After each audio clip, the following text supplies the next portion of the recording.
there. G.I. Joe, American hero. G.I. Joe is there.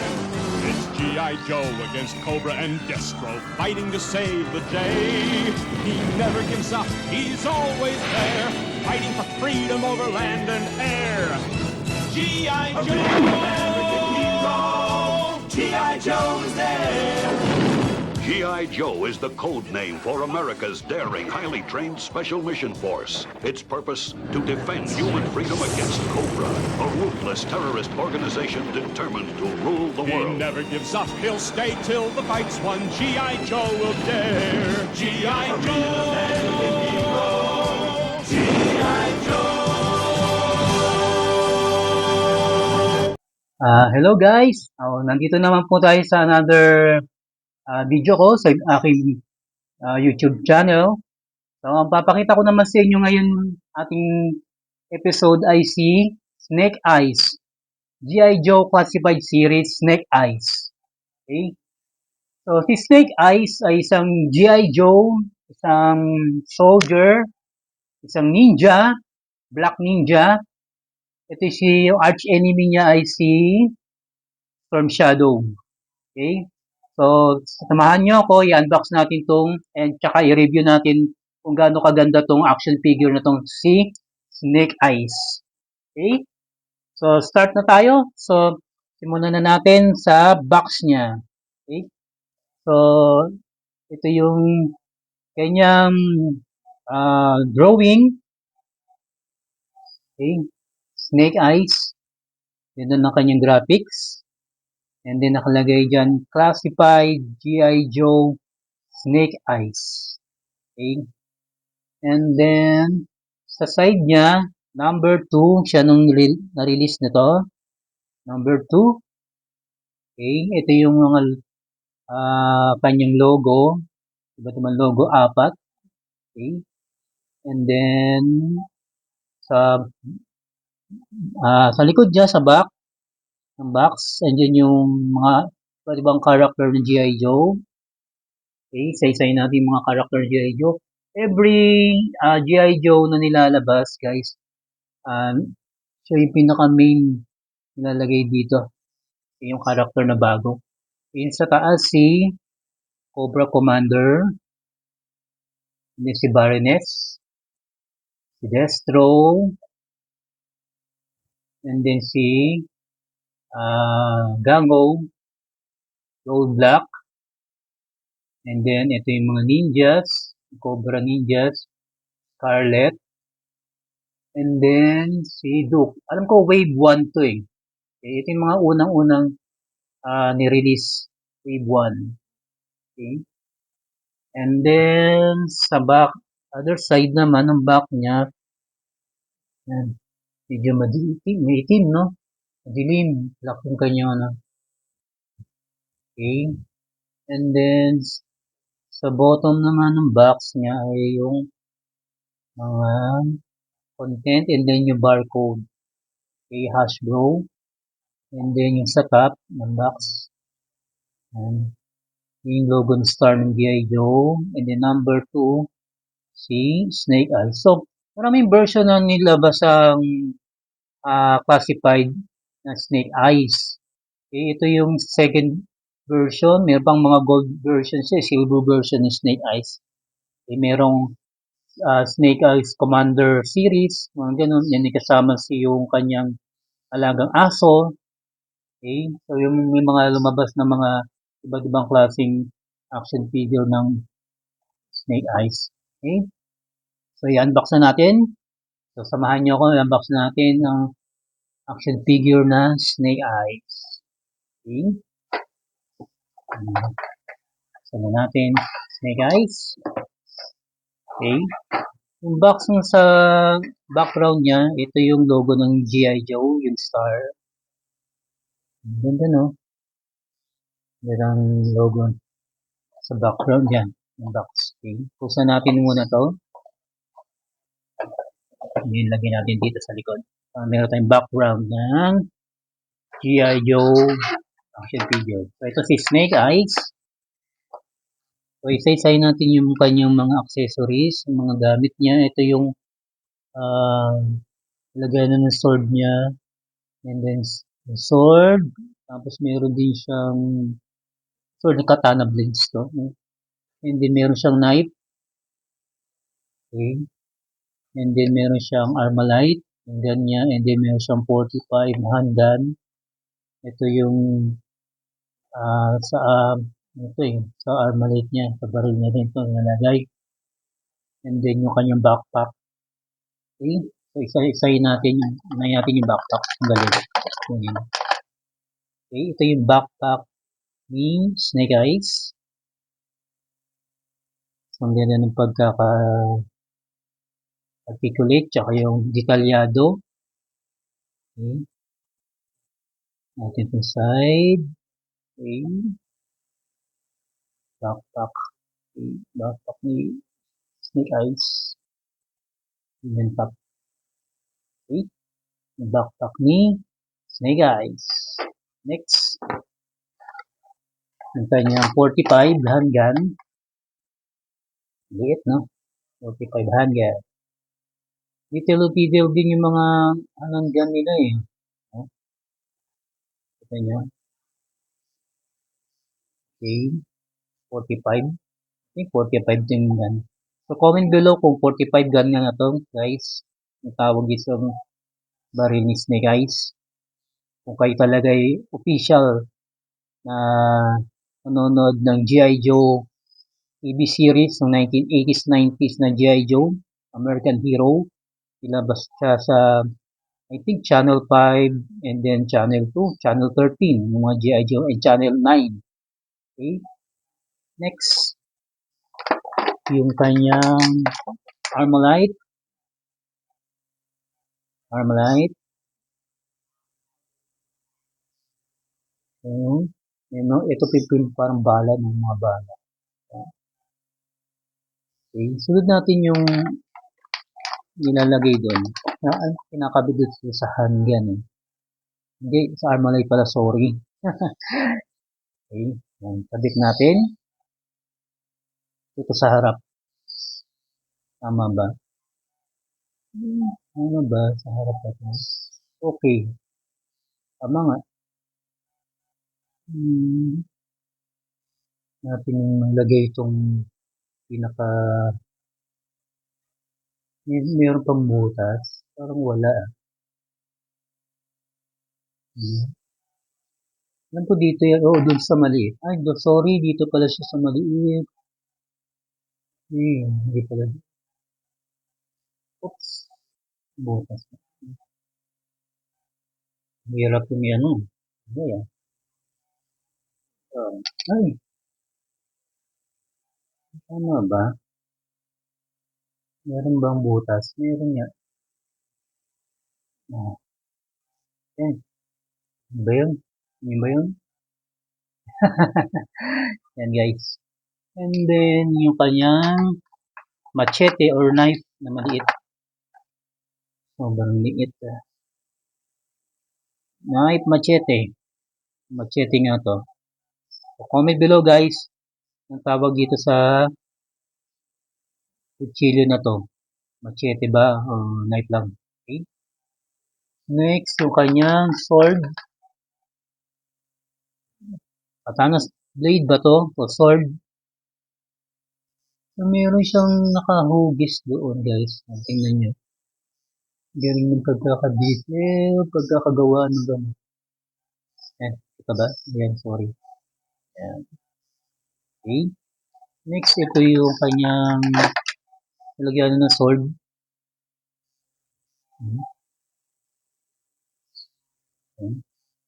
Nalagyan ng sword. Meron logo. No? Logo ng media. Lagyan natin yung sword.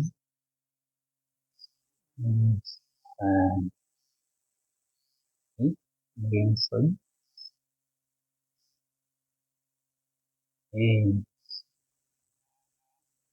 Color black talaga siya, no? Si Snake Eyes. Para hindi daw makita sa gabi. Lagi siya sumusugod sa dilim. Hindi siya makita. Yan. Yan po yung akin. Ganyan accessories. So, punta na tayo doon sa action figure na Snake Eyes. Okay, yun. Talagang nakatight yung ano niya. Hirap tanggalin. Action figure. So yan, nakawala na si Snake Eyes sa kanyang kulong. Yan. Snake Eyes. Natin yung kanyang head sculpt. Meron siyang sa mata yung pinaka armor, diba? Diyan siya kilala sa armor na yan. Natago niya kanyang identity. Okay. Then si Snake Eyes nga pala guys, I think pipi siya. Hindi siya nakakapagsalita. Silent Ninja. Okay. Pero sa movie guys, hindi naman siya yung sa movie nakakapagsalita siya. Pero sa cartoon, silent lang siya. Wala siyang dialogue. Never siya nagsalita. Puro sign language lang. Okay. And then yung kanyang nasa dibdib, mga dynamite, grenade. Okay, tatlo, 1, 2, 3. And then meron din siya dito sa na kulay pula, logo. Okay. And then yung sa arms niya, meron sa arms niya. Lagay niya sa arms niya. And then sa kabila, ganun din. And then sa kanyang belt, tatanggal yung belt niya. Kasi para pag minove siya, hindi siya istorbo. Pwede siya any angle, pwede siya. Iniikot din. Okay, yung belt. And then sa kanyang hips, legs pala, kita. Ito yung lalagyanan ng kanyang baril. And then sa kabila, lalagyanan ng knife, ng kutsilyo. And then sa toes niya, meron siyang keypad. And then, sa mga legs niya, meron mga parang backpack ba yan? Mga lalagyanan. And then sa paa, okay. And then sa back niya, combat pants no? Black lang siya. And guys, and then yung articulation naman siya. Ang size pala na itong mga action figure is 6 inch. Ang laki niya. Okay. Sa ulo niya, up and down, nakatungo, nakatingala, nakaikot, left and right. Okay. And then sa braso, kanyang gagalaw siya. Bibend siya, kabila din. Yan na din. Any movement pwede siya. And then kanyang arms.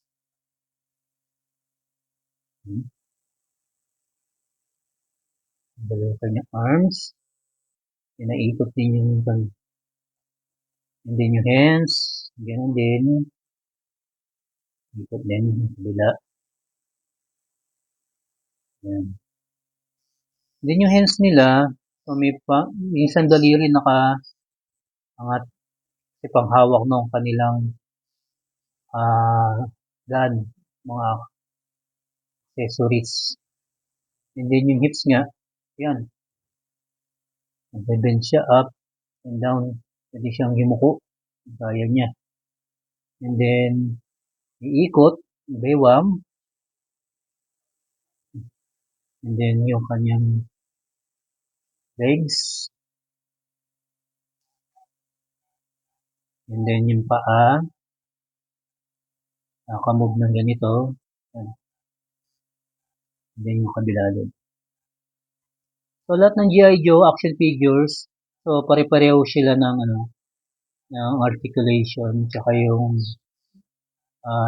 movement ng mga kanilang mga joints. Yan, pwede siyang mag-acrobat. Yan. Okay. Yan. Pwede umupo. Kaya umupo. Yan. Yan. Ah, ang ganda ng kulay ng pagka-black niya, guys. Snake Eyes. Okay. Yan po. Lagyan natin yung backpack niya. Natin yung backpack sa likod.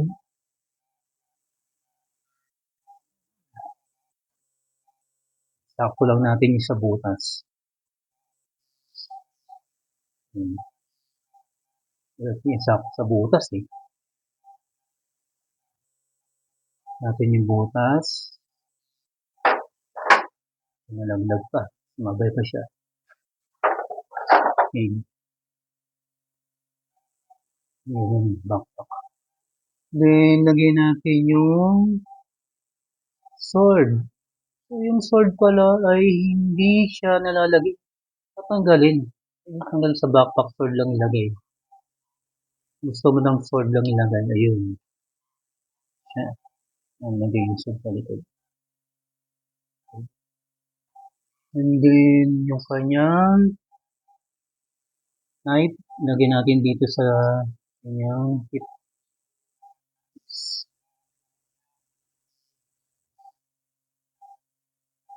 Ito lagay yun. Knife. And then, yung handgun, yan naman natin sa kabila. Yan. Yung handgun. Okay, tapos yung kanyang baril. Ay, hawak natin. Wow, ganda na action figure si Snake Eyes. Foreman din yung Snake Eyes natin, guys. Wow, Snake Eyes.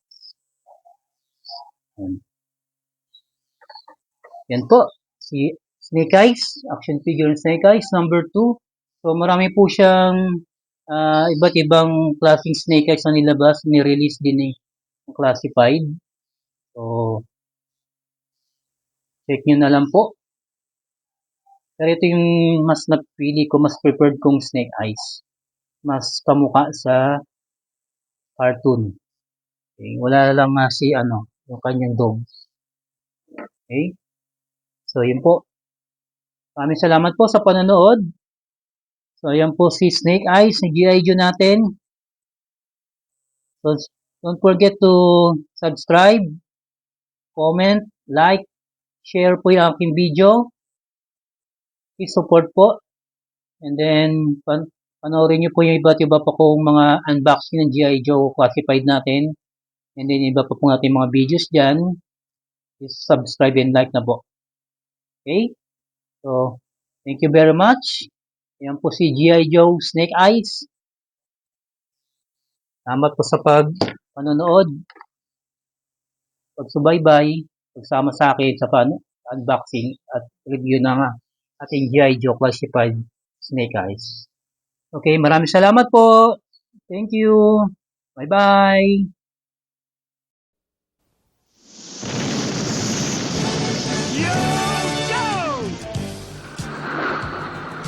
Fight for freedom wherever there's trouble. G.I. Joe is there. G.I. Joe, American hero. G.I. Joe is there.